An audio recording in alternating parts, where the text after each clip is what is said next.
Good morning friends. आपका स्वागत है हमारे YouTube channel learning point with Abhishek में। दोस्तों, ये डिक्टेशन आपको थोड़ा सा टफ लग सकती है और टफ है भी, क्योंकि ये डिक्टेशन योजना मासिक पत्रिका से है और साहित्यिक भी है, और इसमें आपको कुछ नए शब्द मिलेंगे जो आमतौर पर देखने को नहीं मिलते हैं। तो आइए लिखते हैं 80 शब्द प्रति मिनट का dictation. Ready, start. Gurudev Rabindranath Thakur केवल बंगाल या भारत के ही नहीं, समग्र विश्व के कवि थे। उन्होंने अपनी चेतना को विश्व के मर्मस्थल में प्रविष्ट और अपनी कल्पना की सहायता से उसे भविष्य में संचारित कर दिया था। उनकी प्रतिभा इतनी विराट थी कि उनके प्रति युग पुरुष की आख्या सर्वथा सार्थक सिद्ध होती है। रवींद्रनाथ एक साथ ही कवि, नाट्यकार, कथा साहित्यकार एवं समालोचक, दर्शन, इतिहास, विज्ञान एवं धर्मत्व व्याख्याता, चित्रशिल्पी, शिक्षाव्रती एवं समाज सुधारक थे। जीवन के प्रायः सभी क्षेत्रों में उनका स्थान अग्रगण्य है। गुरुदेव पहले एशियाई थे जिन्हें साहित्य के लिए नोबेल पुरस्कार से सम्मानित किया गया।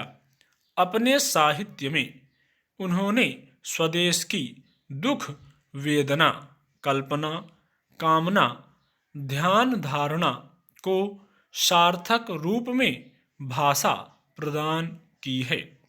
सांस्कृतिक क्षेत्र में उन्होंने संगीत की एक नई शैली को जन्म दिया, जो उनके नाम पर रवींद्र संगीत कहलाई, और इस तरह वे एक असाधारण स्वर शिल्पी के रूप में सामने आए। परंपरागत भारतीय नृत्यों के संरक्षक की हैसियत से उन्होंने उन्हें पुनरुज्जीवित किया और इस प्रक्रिया में नृत्य की एक नई शैली प्रस्तुत की। और अंत में वृद्धावस्था में जब वे चित्रकार बन गए तो विदेशी कला पारखियों से उन्हें बहुत ही उत्साहपूर्ण सराहना मिली।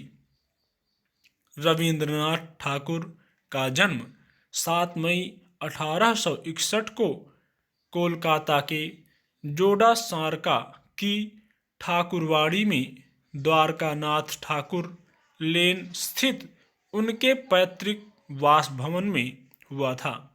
अपने पिता महर्षि देवेंद्रनाथ ठाकुर के वह 14वीं संतान थे।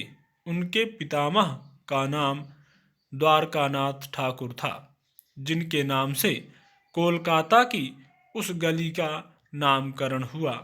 उनकी माता का नाम शारदा देवी था। रवींद्र साहित्य बड़ा विशाल था।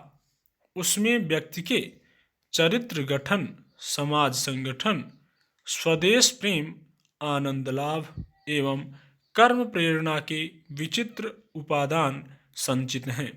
रवींद्र साहित्य केवल मनोरंजन की ही वस्तु नहीं है।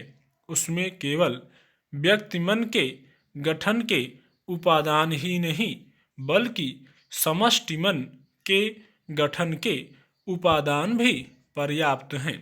समाज सुधार एवं राष्ट्र गठन के जिन आदर्शों की ओर उन्होंने हमारा ध्यान अपने साहित्य के माध्यम से आकृष्ट किया है, उनको भली भांति समझकर उन्हें कार्यान्वित करना होगा। गुरुदेव ने लिखा था, दुर्बलता द्वारा मोक्ष लाभ संभव नहीं और दुर्बलता का प्रधान कारण यह है कि जो हमारे अपने हैं उनको छोड़कर हम अपने अभीष्ट की सिद्धि के लिए एक सहज मार्ग ढूंढने की चेष्टा में लगे हुए हैं, किंतु सिद्धिलाभ का पथ सहज नहीं होता। कवि का यह कथन कितना सत्य था, यह स्पष्ट रूप से उस समय देखा गया जब गांधी जी ने राजनीति के क्षेत्र में प्रवेश और नेतृत्व ग्रहण किया। गांधी जी नगर की राजनीति को ग्रामों में ले गए। आधुनिक भारत के निर्माताओं में रविंद्रनाथ ठाकुर का महत्वपूर्ण स्थान है। उनके अनेक योगदान अपनी अलग विशेषता रखते हैं। उन्हें एक असाधारण साहित्यिक विभूति बनाने में जहां उनकी जन्मजात प्रतिभा प्रमुख कारण थी, वहीं पारिवारिक वातावरण भी उसके विकास में कोई कम महत्वपूर्ण नहीं रहा। रविंद्रनाथ को खुद इसका पूरा एहसास था और अपने संस्मरणों में उन्होंने इसकी पुष्टि की है। बचपन में मुझे यह बड़ा लाभ रहा कि घर में दिन रात साहित्यिक गतिविधियों का वातावरण छाया रहता था। स्टॉप।